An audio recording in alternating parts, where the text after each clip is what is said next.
Bienvenue à Porto Rico, une île aux 1000 couleurs et aux 1000 histoires.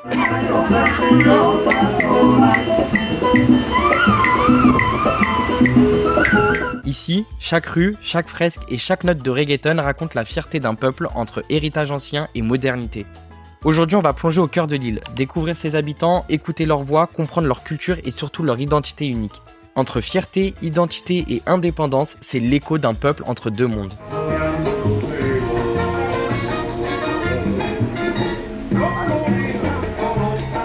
Porto Rico se situe dans la partie nord-est de la mer des Caraïbes, là où l'océan Atlantique rencontre les eaux chaudes tropicales. À l'est, on a les îles Vierges et à l'ouest, on fait face à la République dominicaine.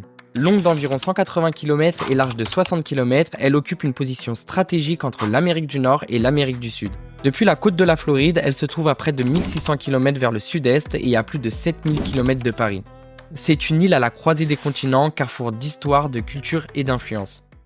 Mais l'histoire de ces terres commence bien avant les cartes modernes. Avant l'arrivée des Espagnols, l'île portait un autre nom, Boriken, un nom donné par les Taínos, le peuple autochtone de ces îles. Boriken signifie souvent la terre du vaillant seigneur et le mot boricua est utilisé par les portoricains pour se désigner fièrement. Pues soy muy orgullosa de ser boricua. Mi mamá y mi familia de parte de mamá son todos boricua. Les Taínos vivaient en communauté, avaient des croyances et des arts propres. Leur empreinte est encore aujourd'hui perceptible non seulement dans des objets et des sites archéologiques, mais surtout dans la façon dont les portoricains s'identifient à leur terre. Somos orgullosos, somos benditos haber nacido en esta isla de 100 por 35. En 1493, l'île est réclamée par les Espagnols. Les siècles suivants voient l'arrivée des colons, du système des plantations, des transformations profondes de la population et du paysage culturel. Les monuments que vous verrez à San Juan racontent donc ces chapitres, conquête, commerce et résistance. En 1898, à la suite de la guerre hispano-américaine, Porto Rico passe sous la domination des États-Unis. Officiellement, l'île devient un territoire non incorporé, ni tout à fait colonie, ni véritablement un État américain. Depuis, Porto Rico vit dans un entre-deux. Ses habitants sont citoyens américains mais ne peuvent pas voter pour le président. L'économie dépend toujours du dollar, tandis que la culture, elle, reste profondément caribéenne. Aujourd'hui, les portoricains sont citoyens américains, mais le statut politique de l'île reste un sujet de débat constant. La question que tout le monde se pose est autonomie, État ou indépendance. C'est cette contradiction permanente entre appartenance et identité, modernité et mémoire qui façonne aujourd'hui le visage de l'île. Puerto Rico lo romantizan mucho. La gente viene por una semana y piensa que en Puerto Rico lo que hay es vacilón, jangueo, playa. Pero la realidad de vivir en Puerto Rico es bien distinta. Aquí las cosas es mucho más fuerte. Aquí se va la luz constantemente, se va el agua, los precios han subido. El estilo de vida, aquí uno tiene que tener más de 2 trabajos para poder tener un estilo de vida decente, o por lo menos las necesidades. La isla está dividida entre nos independizamos o somos parte de Estados Unidos, pero a través del tiempo nos damos cuenta que realmente no nos conviene necesariamente seguir parte de Estados Unidos porque nosotros le damos mucho más de lo que recibimos. Même les symboles ont changé de sens. Le drapeau portoricain était à l'origine rouge, blanc et bleu clair. Mais avec le temps, la teinte du bleu s'est foncée pour se rapprocher de celle du drapeau américain. Comme si l'influence du Nord avait fini par s'imposer jusqu'aux couleurs. En réponse, un autre drapeau est apparu sur les murs portoricains. Le drapeau noir et blanc. C'est un symbole de résistance né du refus de disparaître, de l'envie de rappeler que l'identité portoricaine ne se dilue pas. Estoy orgullosa de que hay más personas teniendo conciencia de lo que está pasando en el pueblo, pero hay mucho trabajo que hacer, hay mucha unidad que también tenemos que trabajar.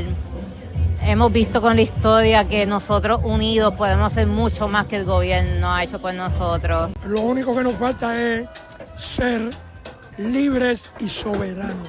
Que algún día puede ser que yo no esté aquí en este terreno, pero mis descendientes sí, mis hijos, mis nietos, sí. Yo sé que esto va a ser libre e independiente. Somos una raza pura y rebelde, para que tú lo sepas.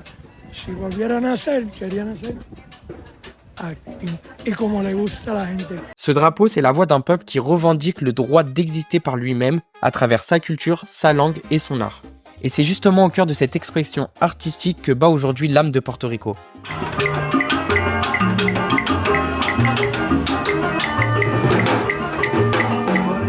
Zoom sur la perla. Niché entre les remparts du Vieux San Juan et la mer des Caraïbes, ce quartier mythique est l'un des plus emblématiques et des plus incompris de l'île. Longtemps marginalisé, considéré comme un lieu dangereux et oublié par les pouvoirs publics, La Perla a toujours su résister. Ici, les habitants ont créé leur propre communauté, leur propre manière de vivre, loin des circuits touristiques. Mais depuis quelques années, les murs de La Perla racontent une toute autre histoire, celle d'une renaissance. Des fresques colorées recouvrent les façades, mêlant visages, symboles, slogans et espoir. Chaque œuvre est un cri, un souvenir et un acte de fierté. C'est ici que nous rencontrons Karena, peintre et tatoueuse portoricaine qui, à travers son art, célèbre la mémoire de son peuple et réinvente l'image de La Perla. Pues mi nombre es Karena Taveras, soy del campo de Carolina, soy artista, me dedico al mural y al tatuaje. Mi concepto en mis murales es la fémina, estoy tratando de normalizar el desnudo de la mujer, normalizándola y rompiendo lo que es la sexualización de la misma.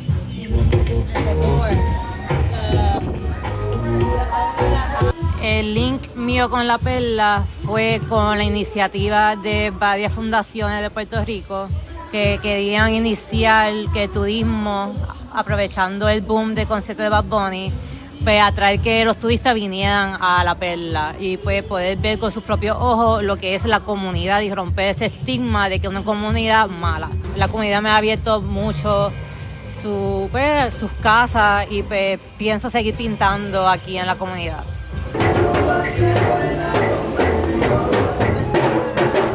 Muchas de estas familias llevan viviendo aquí por siglos. Pero la comunidad siempre le da bienvenida a gente nueva. Aquí ahora mismo hay Airbnbs, aquí hay gente de otros países viviendo en la comunidad. No es mucho, pero sí hay. À La Perla, les murs parlent, dans le reste de l'île, c'est la musique qui prend le relais. Le reggaeton n'est pas né dans des studios de luxe, mais plutôt dans des quartiers populaires comme La Perla, Villa Palmeras ou encore Carolina. Dans les années 1990, ces sons puissants mêlant dancehall jamaïcaine, hip-hop new-yorkais et rythme afro-caribéen devient la bande-son d'une génération souvent marginalisée.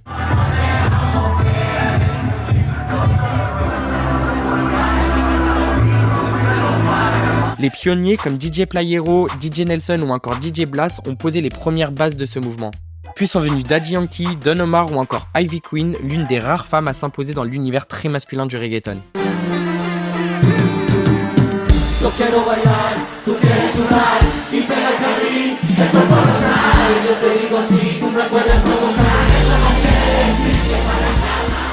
Estamos muy orgullosos de todos nuestros artistas en todos los ámbitos, o sea, en deporte, música, en artes plásticas.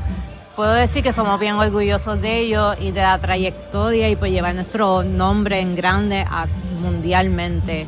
À travers leurs textes, ces artistes parlaient de la rue, de l'injustice sociale, du racisme et surtout de la fierté d'être un Boricua. Le reggaeton n'était pas qu'un rythme, c'était une revendication, un cri pour exister, un moyen de dire « nous sommes là et nous avons notre propre identité ». Cette musique reste un pilier de l'identité portoricaine. Elle résonne dans les fêtes, les manifestations, les stades et même dans les fresques de La Perla. El reggaeton es cultura de Puerto Rico y pues hay que amarlo, hay que aceptarlo. Aujourd'hui, cette énergie, on la retrouve chez une nouvelle génération d'artistes qui veut faire rayonner Porto Rico dans le monde. Des noms comme Bad Bunny ou encore Rauw Alejandro ne se contentent pas tout simplement de remplir des stades, ils portent leur île sur leurs épaules. Bad Bunny, par exemple, a mené une résidence de 31 concerts à Porto Rico appelée No Me Quiero Ir de Aquí. Selon plusieurs sources, cette résidence a généré un impact économique estimé à plus de 200 millions de dollars injectés directement dans l'économie locale. Ses clips récents et ses textes sont de plus en plus engagés et rappellent tout simplement ses racines boriguas. Rauw Alejandro n'est pas sans reste. Sur Cosa Nuestra et Capítulo Zero, il explore des racines portoricaines en mêlant reggaeton, salsa, bomba et d'autres sonorités caribéennes. El reggaeton, la salsa, es de nosotros. Esto es original de aquí. La salsa nació aquí.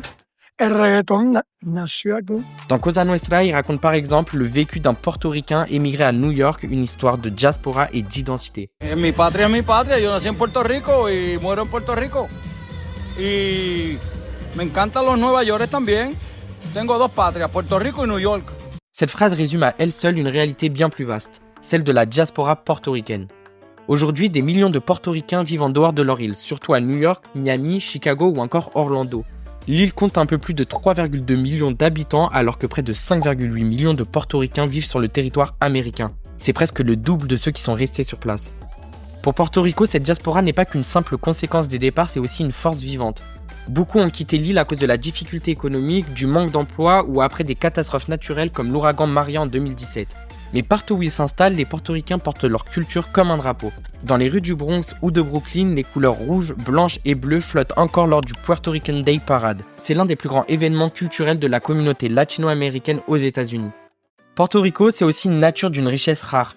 Des plages qui s'étendent à perte de vue, des baies qui s'illuminent la nuit et surtout le parc El Yunque, la seule forêt tropicale protégée du système des forêts nationales des États-Unis. Ici, la brume, la pluie et les champs du coquille forment l'un des paysages les plus vivants de l'île.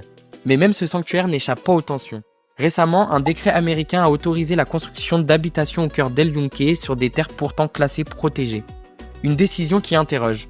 Pourquoi bâtir dans l'un des rares espaces encore préservés alors que l'île regorge de terres à reconstruire ? Car au-delà des arbres et des cascades, El Yunque incarne le lien intime des Portoricains à leur terre, à leur eau et surtout à leur liberté. Es un orgullo de ser de esta isla tan pequeña, que hay tantos artistas tan talentosos en todos los ambientes, sea de deporte, sea de arte, sea de música. Es una isla rica en belleza, en historia, en color, y es un orgullo ser parte de esta isla.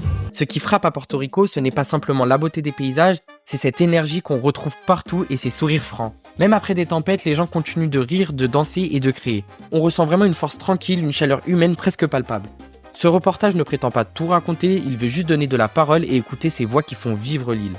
Entre mémoire et modernité, Porto Rico s'affirme souvent fièrement, parfois en lutte, mais toujours avec créativité. Porto Rico ou encore Boriken est une île qui nous apprend que l'identité se construit, se raconte et se danse. Merci d'avoir voyagé avec moi et si vous avez aimé cette vidéo, n'hésitez pas à me suivre, à partager et surtout venir voir par vous-même.